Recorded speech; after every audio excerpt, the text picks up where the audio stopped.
Bonjour à tous les amis, donc dans cette vidéo-là, je vais vous faire un résumé de la vidéo que vous avez vue sur le Telegram.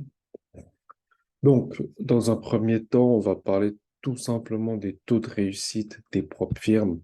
Donc, clairement, c'est quelque chose qui, on va dire, qui doit vous sensibiliser et vous prendre conscience que ce n'est pas un jeu, que c'est un véritable métier et qu'il faut vraiment avoir des compétences très développées, énormément d'années d'expérience pour commencer vraiment à se dire, voilà, je vais commencer à prendre un compte propre firme et je vais me lancer là-dessus.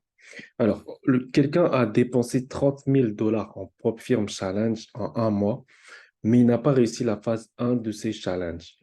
Le taux d'échec élevé des propres firmes challenge est devenu un sujet important sur YouTube et les réseaux sociaux.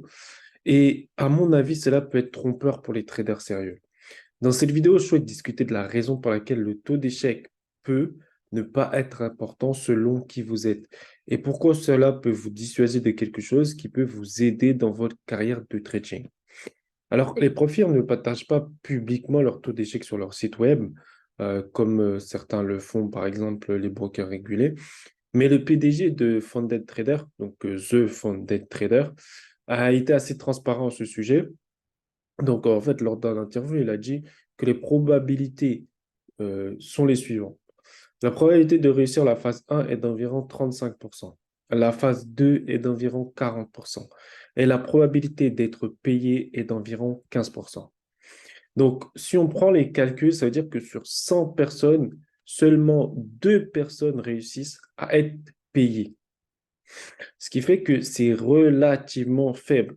Mais c'est des chiffres qu'on peut voir un peu partout aujourd'hui dans la société.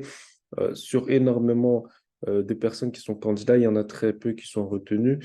Et là, en gros, ça prouve encore cela. Donc, oui, c'est des chiffres qui sont très bas. Donc, je félicite d'avoir partagé ces informations tout simplement lors de cette interview. C'est-à-dire qu'ils sont très transparents sur leurs chiffres. Ils veulent vraiment montrer en fait qu'ils sont là très sérieux, hein, The Funded Trader. D'ailleurs, vous aurez un lien en description qui vous amène tout simplement vers la firme The Funded Trader, avec qui je trade d'ailleurs. Et en fait, il faut prendre en compte une chose. Aujourd'hui, je pense que les régulateurs, ils devraient exiger que les firmes publient leurs statistiques de réussite, tout comme les courtiers réglementés aux États-Unis, bah, ils doivent partager les statistiques sur leur site. Et d'ailleurs, tout à l'heure, je vais vous montrer comment ils le partagent, mais en fait, c'est juste en dessous, ils mettent quel est le taux de réussite des personnes. Donc, généralement, en fait, on a un taux qui tourne autour de 78 à 80% des personnes qui perdent de l'argent. Ça, c'est sur les brokers régulés. Et sur les 20% restants, on ne sait pas combien dégagent un revenu considérable, voire même de quoi vivre confortablement. Donc voilà, là, je vais vous faire un partage d'écran par rapport à ça. Là, on peut voir que juste ici, on est sur le site FBS et vous avez 72-68 des investisseurs particuliers qui perdent de l'argent lorsqu'ils traitent des CFD avec ce fournisseur. Donc, on a 72,68%. Et encore, je pense que même parmi les 20% restants, il y en a qui sont pas forcément rentables et qui gagnent pas énormément d'argent. Et donc, par rapport à ça, donc, vous avez la preuve que voilà, sur les sites Internet, vous avez également des choses comme ça. Maintenant, sur les propres firmes, par exemple, FTMO, en fait, sur FTMO, vous avez aucune information. Si par exemple, je tape Disclosure, il n'y a rien. Si je tape Disclaimer, il n'y a rien également. D'accord? Et si je tape, par exemple, le mot-clé perdre, il n'y a absolument rien, vous voyez? Et donc, en fait, sur les points firmes, on n'a pas ces données-là et ils n'ont pas l'obligation, en fait, de les imposer. Donc, voilà. En fait, c'est seulement une partie de ces personnes qui gagnent de l'argent qu'elles peuvent utiliser pour vivre. Mais même si les statistiques des profils étaient publiées, tout comme les avertissements sur les paquets de cigarettes, je ne pense pas que cela dissuaderait les gens d'essayer avant d'être prêts. L'un des fondateurs du Smart Fonded Trader a publié que lors de la première semaine de lancement, donc en gros, ils ont décidé de ne pas mettre de délai concernant, parce que vous savez, sur les profils, il y a 30 et 60 jours, par exemple, ben, ils ont tout simplement d'arrêter. En gros, il y a plus de 30 jours, il y a plus de 60 jours, c'est Unlimited Trading Day. Et donc, ça veut dire qu'ils peuvent trader en illimité. Et malgré ça, il y a eu 400 comptes qui ont été liquidés à la phase 1. 400 comptes ont été liquidés à la phase 1. Ben, ça prouve une chose, que aujourd'hui, ils ont un temps illimité, c'est-à-dire qu'ils peuvent prendre leur temps, prendre les meilleures opportunités du marché. Et malgré ça, il y a 400 personnes qui ont cramé leur compte en phase 1. Pourquoi? En fait, le trading, c'est une histoire de psychologie. Ça veut dire que si vous êtes quelqu'un, vous êtes greedy, c'est-à-dire que vous voulez absolument gagner de l'argent tout de suite, maintenant, rapidement, ben, vous êtes en fait ce qu'on appelle un liquidity provider, c'est-à-dire que vous allez tout simplement fournir de la liquidité aux gros poissons. Vous allez tout simplement fournir de la liquidité aux gros poissons. Parce que, en fait, le trading, c'est un métier. Et comme tout métier, il n'est pas aussi facile qu'on voit sur les réseaux sociaux quand certains vont dire, ouais, il suffit de prendre un trade, let's go, tu n'as pas besoin de psychologie, de money management, euh, tu as juste à prendre un trade. Ça ne marche pas comme ça. Le trading, c'est un vrai métier. Il faut avoir une certaine discipline. Il faut aussi être un sniper, être un sélectif dans ses prises de position. On ne peut pas prendre toutes les positions qu'on voit par-ci, par-là. Ça ne marche pas comme ça. Il faut être sélectif dans ses prises de position, suivre un plan, avoir un plan de trading, avoir sa route. Et puis, c'est grâce à ça, en fait. Mais si vous êtes là, vous êtes gambler, ça veut dire que tout simplement, euh, vous souhaitez prendre un achat parce que le marché monte. OK, mais ça se trouve, c'est une correction. OK. Deuxième chose, c'est que vous souhaitez prendre des trades sans vérifier votre risk reward. C'est-à-dire quoi? C'est-à-dire que vous allez prendre des risques reward, mais éclatés au sol. Par exemple, vous allez prendre du 0,5 de risque reward ou vous allez prendre du 1 de risque reward. Mais avec du 0,5 et du 1 de risque reward, vous allez nulle part. Vous allez nulle part. Ouais, vous allez gagner de l'argent. Tant que ça passe, ça passe, ça passe, ça passe. Mais quand vous allez rentrer dans une période de drawdown, ben là, vous êtes KO. Par la simple et bonne raison que votre risque reward, en fait, il ne va pas compenser en fait vos pertes, vos périodes de drawdown. Et comme tout trader passe par une période de drawdown, malgré la stratégie que tu peux avoir, eh ben, il faut vraiment que ton risque reward soit explosif. Okay? C'est-à-dire que tant que le marché il continue à monter, ben, tant que toi tu gagnes des points, gagnes des points, gagnes des points, gagnes des points, jusqu'à ce qu'il se retourne. Okay? Ce qui fait que tu trades très peu, mais tu vas trailer ton stop au maximum pour que tu puisses prendre toute la montée du marché. OK? Euh, D'ailleurs, vous trouverez en description le lien de mon Telegram où j'envoie tous mes analyses de trading, ce qui va vous permettre vraiment d'avoir une clarté quand je parle en termes de trading stop et d'aller chercher un maximum de points sur le marché en tradant très, très peu. C'est-à-dire que on peut aller chercher du 1,8, du 1,9. C'est-à-dire qu'en un trade, j'ai déposé 1 euro, j'ai gagné 9 euros. C'est énorme. Je dépense 1000, je gagne 9000. Et ça, en tradant une seule fois. Complètement dingue. Et ça, c'est parce qu'on maîtrise le risk reward.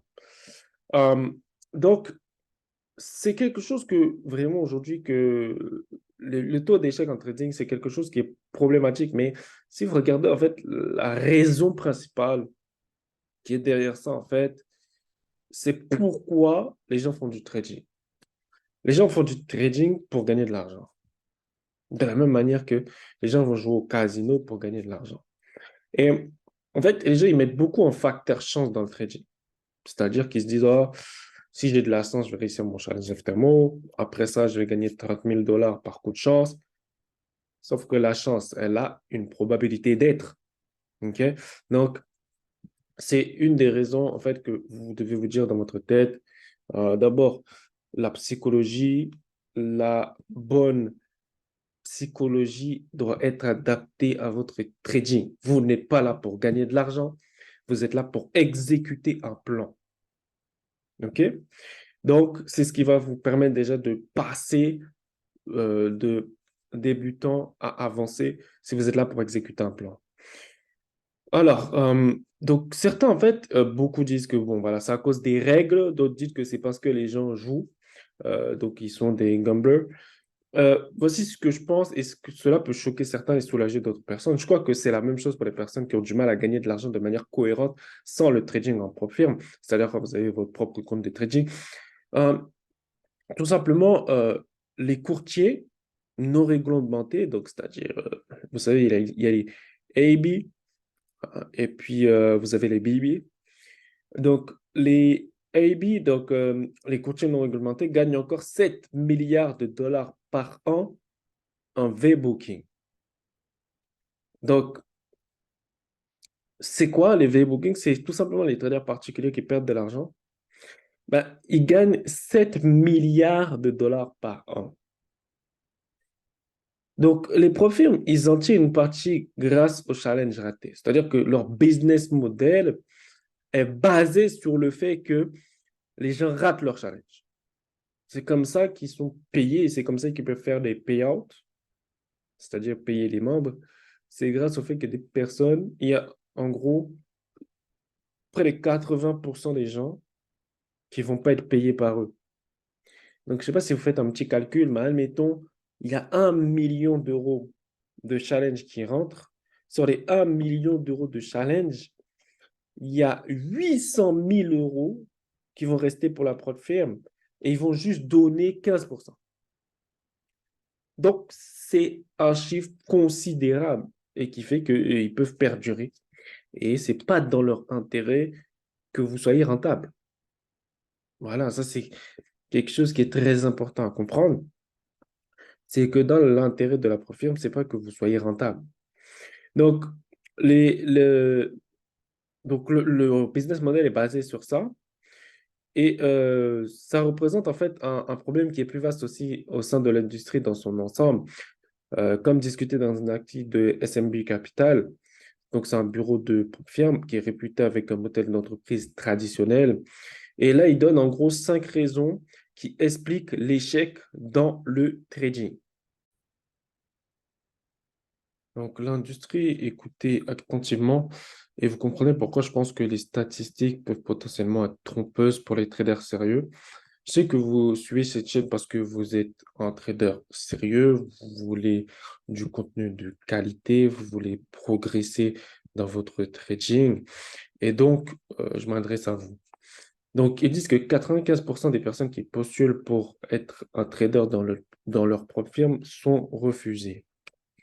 Cela signifie que si nous reprenons l'exemple des 100 personnes où seulement 2% ont reçu une rémunération, selon SMB, seules 5 de ces personnes auraient même réussi à atteindre le palier de funding. Donc, cela réduirait le taux d'échec en ayant un processus de sélection. Mais s'il y a un processus de sélection qui est en place avant que les gens ne payent leur argent, donc c'est-à-dire achètent un challenge, la plupart des personnes qui achèteraient des challenges ou déposeraient de l'argent chez un courtier ne seraient même pas admissibles. Donc, cela servirait de protection pour les personnes innocentes à qui on vend du rêve ou qui pensent aussi que le trading, c'est un casino ou qui pensent qu'il y a un facteur chance. Maintenant, le deuxième point, la plupart des gens, ils sont mal formés. Donc, c'est-à-dire qu'ils ne prennent pas le temps de se former, euh, ils vont aller le plus rapidement à l'essentiel et après, ils vont se rendre compte en fait de la dureté de la chose et il sera un peu trop tard, ils auront déjà dépensé 30 000 dollars comme dans notre cas. Donc, il faut être dans la formation, dans la lecture de livres, sur le trading. En fait, il faut que vous passez, on va dire, pas mal de votre temps sur tout ce qui est l'aspect psychologique. Parce que le plus dur en trading, c'est pas la technique, mais c'est l'aspect psychologique. Et l'aspect psychologique met énormément de temps à venir en fonction de votre éducation, en fonction de votre background, en fonction de qui vous êtes. Parce que si vous êtes de base quelqu'un qui n'est pas discipliné, bah, euh, en trading, c'est très compliqué. Vous allez pas réussir. Si vous n'êtes pas discipliné, vous n'allez pas réussir. Si par exemple, vous êtes quelqu'un, vous dites, ouais, on va dire, vous avez un peu cette mentalité d'autodestruction. C'est-à-dire que vous faites tout pour vous détruire et vous rentrez en fait dans ce trouble infernal de l'autodestruction par votre comportement, on l'entend bien, et ben vous êtes foutu en trading aussi également. Donc, l'idée ici, c'est vraiment de prendre à cœur votre éducation personnelle et de lire énormément de livres. Alors, la plupart des traders particuliers n'ont probablement que 10 à 20% de ceux dont ils ont besoin pour réussir dans le trading. Vous entendez bien ce chiffre, hein. C'est pour ça qu'il y a 10% de technique, 10 à 20% de technique, 80% de psychologie. Mais ils n'ont aucune idée qu'il manque non seulement les connaissances de base sur ce qu'est le trading et comment gagner de l'argent. Parce que on peut savoir qu'est-ce que le trading, on peut lancer un trade, c'est facile, il suffit d'appuyer sur un bouton. Mais toute la notion de risk reward, toute la notion de money management qui permet en fait de gagner de l'argent, ça, voilà quoi. C'est pas le plus important, on l'ignore complètement. Alors, beaucoup ne réalisent pas que les professionnels ont des psychologues du trading sur place, des gestionnaires de risque sur place et d'autres systèmes qui les protègent contre la perte de compte et la prise de décision impulsive. Ensuite, il y a les risques qu'ils ne devraient pas prendre. Donc ça, c'est quelque chose de fou. Donc ça, en fait, ça les protège, hein, vous voyez. Mais quand on est solo chez soi, bah, on n'a pas toutes ces choses en place. Donc pour ça, il faut réussir en fait à créer un système de trading qui va vous permettre de ne trader que les opportunités qui sont concordantes avec votre stratégie. Et d'ailleurs, TradingView, c'est une pépite pour ça. Et je vais vous partager tout de suite ça. Donc, on va partir sur TradingView. Voilà. Donc là, on est sur TradingView et vous voyez, en fait, moi, j'ai tout simplement mis des alertes de trading. Et tant que mes alertes de trading n'ont pas sonné, bah, je ne trade pas. Je ne trade pas. Donc là, j'ai des alertes sur le Bitcoin. Vous voyez, j'ai des alertes sur le Bitcoin, j'ai des alertes Euro-USD. Voilà. J'ai des alertes sur AUD-USD. J'ai des alertes sur toutes les paires que je trade. D'accord? Et en fait, ça me permet, moi, en gros, j'ai un système qui me permet d'être tout simplement ultra discipliné. C'est-à-dire que tant que mon système ne m'a pas donné d'alerte de trading, je ne trade pas. Donc voilà, c'est très important aujourd'hui que vous ayez votre propre système de trading qui va vous permettre en fait de ne pas trader. Okay. C'est-à-dire au lieu d'avoir un système qui vous permet de trader, réfléchissez à un système qui vous permet de ne pas trader. Et là, vous allez vraiment gagner beaucoup d'argent. OK. Maintenant, on va voir la troisième raison. Donc, la troisième raison maintenant, c'est que beaucoup n'ont pas la passion du trading et ne peuvent pas maintenir l'énergie nécessaire pour s'améliorer chaque jour. Et ils n'ont pas la patience de maîtriser cette compétence, qui est une compétence assez simple en vérité, hein. C'est juste suivre un système, rien d'autre. Mais ils n'ont pas cette patience de suivre ce système, de développer leur propre personne pour devenir très disciplinés dans le trading. Donc, ils sont beaucoup attirés par tout ce qui est le rêve des lambeaux, des voyages, de la liberté financière, qui est vendu comme une pilule rouge à la personne moyenne par les marketeurs. Rien d'autre. J'étais même sous l'impression, lorsque j'ai commencé à apprendre que le trading était facile, je pensais qu'on pouvait gagner beaucoup d'argent rapidement, qu'on pouvait transformer 1 000 € en 1 million d'euros.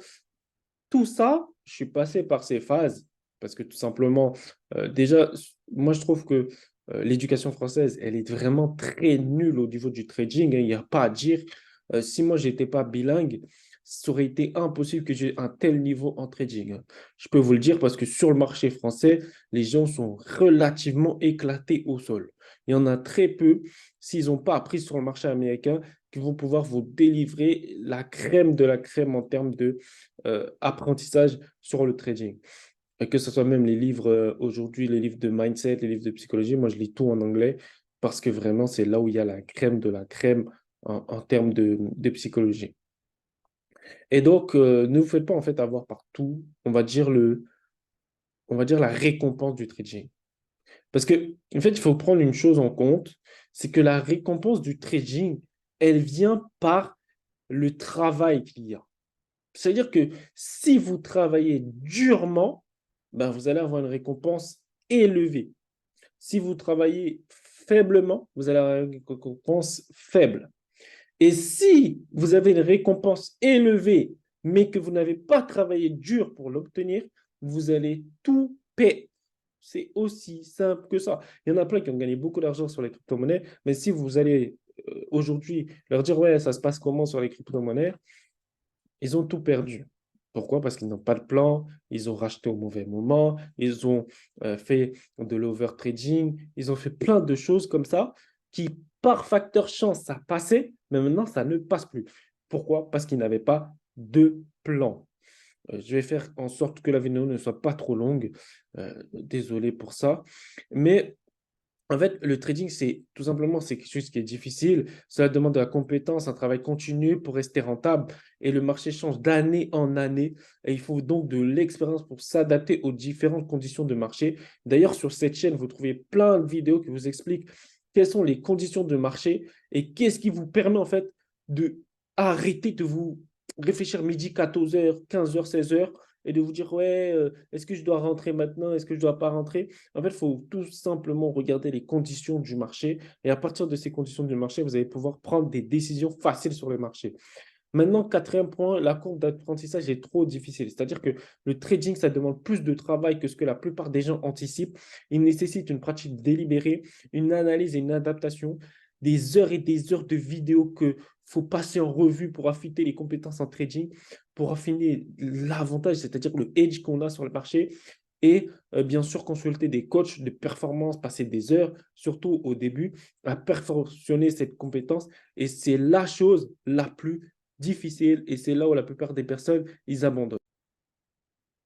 En gros, il y a des personnes qui vont travailler en tant qu'ingénieur pendant 12 ans, ils vont faire des études au plus haut niveau, ils vont apprendre des compétences très complexes, ils vont avoir des défis de fou malade.